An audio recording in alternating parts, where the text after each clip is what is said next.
আসসালামু আলাইকুম প্রিয় দর্শক, আমার দেশ পত্রিকার প্রতিবেদনে আপনাদের সবাইকে স্বাগতম। প্রথম পাতার খবরে আমরা দেখতে পাচ্ছি ইসলামী দলগুলোর নানা সমীকরণ। আরও দেখতে পাচ্ছি ত্রয়োদশ সংসদ নির্বাচন নিয়ে প্রতিবেদন করা হয়েছে। অভিন্ন প্রার্থী দেওয়ার চিন্তা 10 ইসলামী দলের, জোট না করে আসন ভিত্তিক সমঝোতার পরিকল্পনা। এগোচ্ছে আলোচনা, চূড়ান্ত সিদ্ধান্ত তফসিলের পর। বিএনপির সঙ্গে ভোটের প্রস্তুতি দুই দলের একাংশের। এখানে আমরা ছবিতে দেখতে পাচ্ছি সৈয়দ রাজাউল করিম আমির ইসলামী আন্দোলন, আল্লামা মামুনুল হক আমির বাংলাদেশ খেলাফত মজলিস, রফিকুল ইসলাম খান জেনারেল জামাত, ডক্টর আহমদ আব্দুল কাদের মহাসচিব খেলাফত মজলিস, মঞ্জুরুল ইসলাম আফেন্দি মহাসচিব জমিয়তে ওলামা, সাখাওয়াত হুসাইন মহাসচিব ইসলামী ঐক্য জোট। আগামী জাতীয় সংসদ নির্বাচন নিয়ে নানা হিসাব নিকাশ চলছে ইসলামী দলগুলোতে। জুলাই বিপ্লবে স্বৈরাচার আওয়ামী লীগ সরকারের পতন পরবর্তী পরিস্থিতিতে আগামী নির্বাচনকে বিশেষ গুরুত্বের সঙ্গে দেখছেন সংশ্লিষ্টরা। তাদের মতে ইসলাম বিদ্বেষী চক্রের ষড়যন্ত্রের অংশ হিসেবে গত 15.5 বছরে নানা দ্বন্দ্ব বিভেদ এবং ভয়াবহ জুলুম নির্যাতনের মাধ্যমে ইসলামী দলগুলোকে দমন করে হাসিনা সরকার। তবে নতুন বাংলাদেশে নতুন সম্ভাবনা সৃষ্টি হয়েছে। আওয়ামী মজলুম জুলুম থেকে মুক্তি পেয়ে সবার মাঝে নতুন উৎসাহ উদ্দীপনা দেখা দিচ্ছে। পুরনো বিভেদ ভুলে সবাই অনেক কাছাকাছি হয়েছেন। আগামী নির্বাচনে ইসলামী শক্তির পক্ষে বিশেষ জনমত গড়ে তুলতে চান তারা। প্রিয় দর্শক, আমরা আরও একটি প্রতিবেদনে আমরা দেখতে পাচ্ছি এরই মাঝে টিউলিপের মাছের খামার নিয়ে কৌতূহল। খবরে বলা হয়েছে মাছের খামার থেকে 1 বছরে টিউলিপের আয় 9 লাখ টাকা। কর রেয়াত পেতে অস্তিত্বহীন মাছের খামার দেখানো হয়। অবৈধভাবে ফ্ল্যাট গ্রহণের মামলায় তলব করে 5 ঠিকানায় টিউলিপকে চিঠি। মাছের খামার থেকে শেখ হাসিনার আয় 4.5 লাখ টাকা। প্রিয় দর্শক, আমরা প্রথম পাতায় বক্স আকারে আরেকটি প্রতিবেদন আমরা দেখতে পাচ্ছি। খেলাফি ঋণ বেড়ে 4,20,000 কোটি টাকা, 3 মাসে বেড়েছে 75,000 কোটি টাকা। আমরা আরও একটি খবরে দেখতে পাচ্ছি নেপাল থেকে বিদ্যুৎ আমদানি শুরু, ইউনিট 7 টাকা 87 পয়সা। আরও খবরে দেখতে পাচ্ছি প্রিয় দর্শক, টানা 1 মাস ইশরাক বাহিনীর দখলে নগর ভবন, মেয়রের শপথ দাবিতে কর্মসূচি, ইস্যু সুরাহা না হওয়া পর্যন্ত কর্মসূচি অব্যাহতের হুমকি। শিকায় উঠেছে সব ধরনের নাগরিক সেবা, নগর ভবনের এই পর্যন্ত লাগানো হয়েছে 70 তালা। প্রিয় দর্শক, আমরা আন্তর্জাতিক প্রতিবেদনে প্রথম পাতায় দিতে পাচ্ছি ইরানের নজিরবিহীন হামলায় পর্যুদস্ত ইসরায়েল। ইরানের ক্ষেপণাস্ত্র হামলায় ইসরায়েলের বাত ইয়াম শহরের বিধ্বস্ত কয়েকটি ভবন আমরা ছবিতে দেখতে পাচ্ছি। 13 ইসরায়েলি নিহত, ইসরায়েলের হাইফায় জ্বালানি স্থাপনা ধ্বংস। শিগগির ইরান ইসরায়েলের মধ্যে শান্তি চুক্তি হবে, কথা বলেছেন ট্রাম্প। আমরা আরও দেখতে পাচ্ছি দর্শক, দেখতে পাচ্ছি যৌথ ঘোষণায় সই নেই, ভরসা পাচ্ছেন না সিইসি সংসদ নির্বাচনে। অন্তর্বর্তী সরকারের প্রধান উপদেষ্টা ডক্টর মোহাম্মদ ইউনূস ও বিএনপির ভারপ্রাপ্ত চেয়ারম্যান তারেক রহমানের মধ্যে লন্ডনের বৈঠকের পর যে যৌথ ঘোষণা এসেছে তা সরকারি নয় বলে মন্তব্য করেছেন প্রধান নির্বাচন কমিশনার এএমএম নাসির উদ্দিন। আমরা প্রিয় দর্শক আরও দেখতে পাচ্ছি প্রথম পাতার খবরে হাসিনার আমলে বিরোধপূর্ণ সব জমি দখলে নেয় ভারত। পঞ্চগড় সীমান্ত 730 একরের বেশি জমি দখল, দলিলপত্রে এসব জমি বাংলাদেশের। 2008 সালে বাংলাদেশের জমি দখল শুরু করে ভারত। সর্বশেষ 2015 সালে সম্পূর্ণ জমি বিএসএফের কবজায় চলে যায়। পঞ্চগড় জেলার সদর তেঁতুলিয়া ও ভোদা উপজেলার বিভিন্ন সীমান্তে 730 একরেরও বেশি অমীমাংসিত জমি দখলে রেখেছে ভারত। উন্নততর প্রকৌশল প্রযুক্তির প্রয়োগের মাধ্যমে নতুন করে সুষ্ঠু ও নিরপেক্ষভাবে উভয় দেশের সীমান্ত এলাকায় জমির মাপ যোগ করা হলে ভারতের কাছ থেকে বিপুল পরিমাণ মূল্যবান সম্পত্তি ফিরে পাওয়া যাবে। এসব জমি উদ্ধার হলে অনেক দুস্থ ও অসহায় পরিবারকে পুনর্বাসন করা সম্ভব হবে। ভারতের দখলে থাকা এসব অমীমাংসিত জমি উদ্ধারে জেলা প্রশাসক, বিজিবি, অন্তর্বর্তী সরকারকে প্রয়োজনীয় পদক্ষেপ দেওয়ার দাবি জানিয়েছেন সীমান্তে ক্ষতিগ্রস্ত মানুষ। প্রিয় দর্শক, আমরা আসছি আমার দেশের দ্বিতীয় পাতার খবরে। এই মুহূর্তে আমরা দেখতে পাচ্ছি আগামী নির্বাচনের দাঁড়িপাল্লার পক্ষে গণজোয়ার সৃষ্টি করতে হবে খুলনায় পথসভায় জামাত সেক্রেটারি। আমরা আরও দেখতে পাচ্ছি দর্শক, জুলাই শহীদ আবু সাঈদ হত্যা 14 জুলাইয়ের মধ্যে প্রতিবেদন দাখিলের নির্দেশ। আরও বলা হয়েছে আগামী নির্বাচনের দাঁড়িপাল্লার পক্ষে গণজোয়ার সৃষ্টি করতে হবে। আমরা পড়েছিলাম। আরও দেখতে পাচ্ছি মৌসুমি বায়ুর সক্রিয়তায় তাপপ্রবাহ কমে, ভারী বৃষ্টির শঙ্কা। গাজায় গণহত্যা, বিরামহীন ইসরায়েলি হামলায় 24 ঘন্টায় নিহত 65। ইরানের হামলার পাশাপাশি অবরুদ্ধ ফিলিস্তিনি ভূখণ্ড গাজায় অব্যাহত রয়েছে ইসরায়েলের বর্বর আগ্রাসন। স্কুল, হাসপাতাল, মসজিদ, গির্জা কোনো স্থানেই ইসরায়েলি হামলা থেকে নিরাপদ নন গাজাবাসী। এমনকি ত্রাণ নিতেও গিয়েও ইসরায়েলি সেনাদের গুলিতে নিহত হচ্ছেন স্থানীয় ফিলিস্তিনিরা। আমরা আরও দেখতে পাচ্ছি দর্শক, লন্ডনে একান্ত বৈঠকের সিদ্ধান্ত পরিষ্কার করতে হবে, দলীয় কার্যালয়ে চরমোনাই ফির। প্রিয় দর্শক, এই মুহূর্তে আসছি আমরা আমার দেশের মহানগরী পাতা তৃতীয়তে। দেখতে পাচ্ছি ঐক্যমত্য কমিশনের দ্বিতীয় দফার মুলতবি সংলাপ কাল 18 ও 19 জুন রাজনৈতিক দলগুলোর সঙ্গে সংলাপ।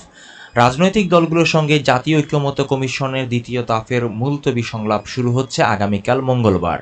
ওই দিন সকাল 10:30 থেকে রাজধানীর ফরেন সার্ভিস একাডেমিতে এই আলোচনা শুরু হবে।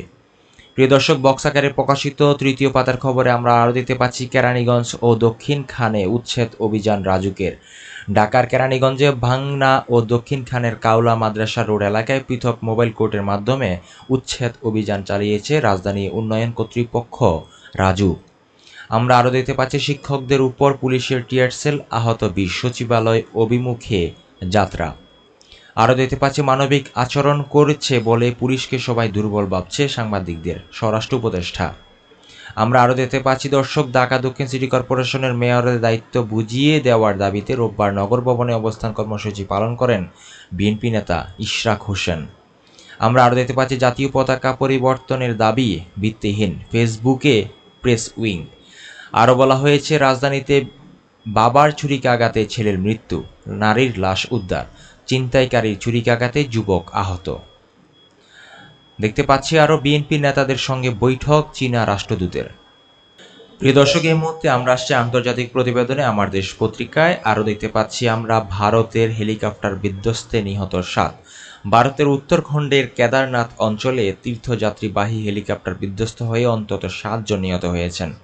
এদের মধ্যে একটি শিশু ও একজন পাইলট রয়েছেন। নিহতরা সবাই উত্তরাখণ্ড, উত্তরপ্রদেশ, মহারাষ্ট্র ও গুজরাটের বাসিন্দা।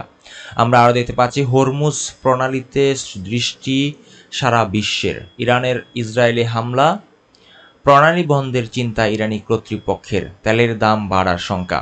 ইরানে ইসরায়েলের হামলা চলছে শুক্রবার থেকে। 3 দিনের এই হামলার ইতিমধ্যে অন্তত 80 জন নিহত ও 800 জন আহত হয়েছেন। যুদ্ধ পরিস্থিতি বিবেচনায় কৌশলগত গুরুত্বপূর্ণ সমুদ্রপথ হরমুজ প্রণালী বন্ধ রাখার বিবেচনা করেছে ইরানি কর্তৃপক্ষ। ইরানের রাষ্ট্রীয় টেলিভিশন IRNN এর দেশটির সরকারি সূত্রের বরাত দিয়ে এমন খবর প্রচারিত হয়েছে। ইরান যদি হরমুজ প্রণালী বন্ধ করে দেয় তবে বিশ্ববাজারে জ্বালানি তেলের দাম বেড়ে যাবে। একই সঙ্গে যুদ্ধ ছড়িয়ে পড়ার শঙ্কাও বাড়বে। এর মধ্যে ইরান ইসরায়েলের হামলার পরপরই বিশ্ববাজারে তেলের দাম 8% বেড়ে ব্যারেল প্রতি $75 দাঁড়িয়েছে। শঙ্কা করা হচ্ছে সংঘাত অব্যাহত থাকলে ব্যারেল প্রতি দাম $100 দাঁড়াতে পারে। প্রিয় দর্শক, আমরা আরও দেখতে পাচ্ছি G7 সামিটে ইসরায়েল ইরান যুদ্ধ। প্রিয় দর্শক, আরও দেখতে পাচ্ছি আমরা আরও 36 দেশের উপর ভ্রমণ নিষেধাজ্ঞার পরিকল্পনা ট্রাম্পের। নতুন করে আরও 36 দেশের নাগরিকদের উপর ভ্রমণ সীমিতকরণের নীতি কার্যকর করার পরিকল্পনা করেছে ডোনাল্ড ট্রাম্পের নেতৃত্বে আমেরিকা প্রশাসন। শনিবার আমেরিকার সংবাদ মাধ্যম দ্য ওয়াশিংটন পোস্টে প্রকাশিত এক প্রতিবেদনে এই তথ্য জানানো হয়। প্রিয় দর্শক, আমরা আসি আমার দেশের ষষ্ঠ পাতা সম্পাদকীয়তে। আমরা দেখতে পাচ্ছি সৈয়দ আবদুল আহমেদের নিবন্ধন, উপহার কেন গ্রেটা থুনবার্গের বই। লিখেছেন সৈয়দ আবদুল আহমেদ, নির্বাহী সম্পাদক আমার দেশ। আপনারা পরবর্তীতে পড়ে নেবেন। আমরা আরও দেখতে পাচ্ছি তদন্ত ও শাস্তি নিশ্চিত করুন র্যাবের অপরাধ নিয়ে। লাগাম ছাড়ার আগেই ব্যবস্থা নিন, বাড়ছে ডেঙ্গু প্রকোপ। মতামতে দেখতে পাচ্ছি সহিংসতা ও বেকারত্ব নিরসনে ইজারা প্রথা বাতিল, সময়ের দাবি। ইরান ইসরায়েল পাল্টাপাল্টি হামলা, এরপর কি? একটা প্রতিবেদন আমরা দেখতে পাচ্ছি, জো ম্যাকারন লিখেছেন, মধ্যপ্রাচ্যের ভবিষ্যতে কি ঘটতে যাচ্ছে সেই সম্পর্কে নির্দিষ্ট করে কিছু বলা কঠিন, তবে ইরানের উপর ইসরায়েলের এই হামলা বেশ কিছু ঘটনা পুনরাবৃত্তি ঘটিয়েছে। প্রথমত, ইসরায়েল আবার দেখিয়ে দিল যে তাদের গোয়েন্দা সংস্থা ইরানের কতটা ভেতরে প্রবেশ করতে সক্ষম। সামরিক এবং গোয়েন্দা বাহিনী যুগপৎ হামলা পরিচালনা করলো। একদিকে ইসরায়েলি জেটগুলো আকাশ দখল করে রাখলো, অন্যদিকে মোসাদের এজেন্টরা ইরানের ভেতরে ড্রোন ঘাঁটি বানিয়ে বাকি কাজের আঞ্জাম দিল।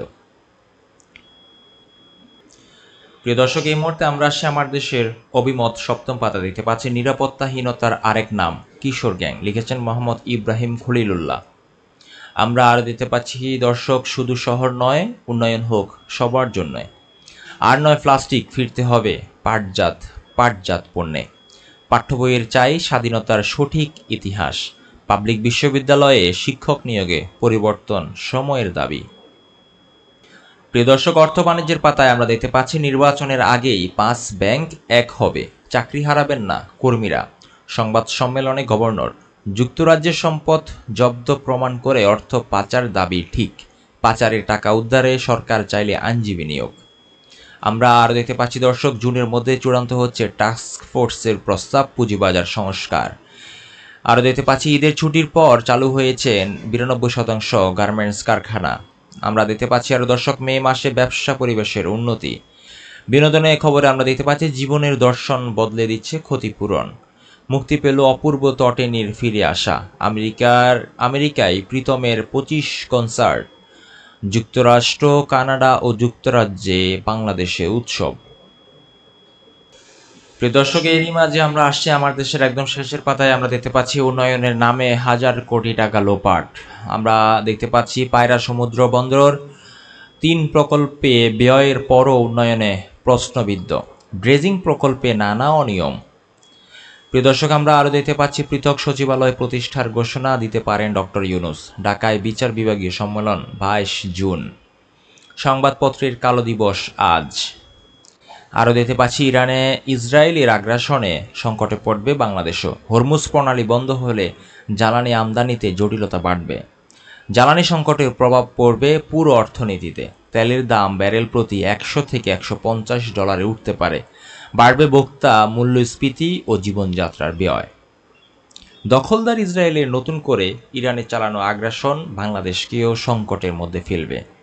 ইতোমধ্যে জ্বালানি তেলের দাম বেড়ে গেছে। অনিশ্চয়তা দেখা দিয়েছে এলএনজি আমদানিতে। বাংলাদেশ কাতার থেকে তরলকৃত প্রাকৃতিক গ্যাস এলএনজি আমদানি করে মূলত হরমুজ প্রণালী দিয়ে। বিশ্বের গুরুত্বপূর্ণ জ্বালানি রপ্তানি পথ এই হরমুজ প্রণালী বন্ধের বিষয়টি বিবেচনা করছে ইরান। বিশ্লেষকরা বলছেন, এমন সিদ্ধান্ত কার্যকর হলে শুধু জ্বালানির বাজারে অস্থিরতা নয়, পুরো মধ্যপ্রাচ্যে সংঘাত ছড়িয়ে পড়তে পারে।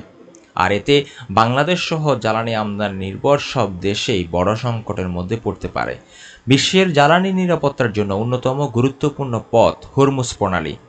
ইরানের উপকূল ঘেঁষা শুরু এই চ্যানেল সংযুক্ত করেছে জ্বালানি তেল সমৃদ্ধ পারস্য উপসাগর ও আরব সাগরকে। প্রিয় দর্শক, আমরা দেখতে পাচ্ছি আরও মহেশখালীতে নির্মাণ হচ্ছে পর্যটক বান্ধব আধুনিক জেটি। জেটির দৈর্ঘ্য 700 মিটার, প্রস্থ 7.3 মিটার। থাকছে বিশ্রামাগার, প্রার্থনা কক্ষ ও টয়লেট সহ বিনোদনের ব্যবস্থা। কক্সবাজারের অন্যতম দ্বীপ উপজেলা মহেশখালীতে নির্মিত হচ্ছে পর্যটক বান্ধব আধুনিক জেটি ও জেটি ঘাট।